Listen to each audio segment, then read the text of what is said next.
शिर्डीमध्ये झालेल्या पराभवाचा दाखला देत मंत्री रामदास आठवलेंनी चांगलीच टोलेबाजी केलेली आहे। बरं झालं शिर्डीची निवडणूक हरलो, नाहीतर काँग्रेस सोबत बाहेरच बसलो असतो असं आठवले म्हणाले। रामदास आठवलेंसारख्या हिऱ्याला ताकद देण्यात काँग्रेस कमी पडली असं खासदार विशाल पाटील म्हणाले।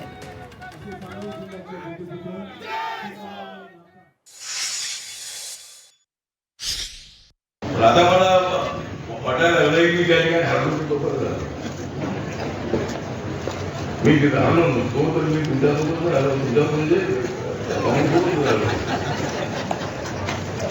सोबत राहून मला इकडे बाहेर राहावं लागलं, तर मला आज सोबत राहता नसतं त्यामुळे हरल्या म्हणलो। मी शिवसेना भाजप सोबत गेलो 2012च्या विधान आपल्या बीएमसीच्या निवडणुकीमध्ये।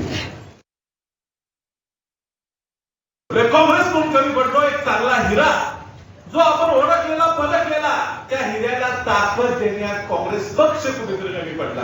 आणि म्हणून या महाराष्ट्रात काँग्रेस पक्षाचा जो मूळ वोट बँक आहे, जो मूळ विचारसरणी आहे, जे मतं मिळत होती, त्याचा खूप मोठा समाज हा त्यावेळेला आठवले साहेब ह्या विचारापासून भाजपकडे गेले। मनाची त्यांची इच्छा कदाचित नसेल, पण गेले, ह्याचा फटका हा राजकीय दृष्ट्या खूप मोठ्या प्रमाणात काँग्रेस पक्षाला भोगावा लागलेला आहे।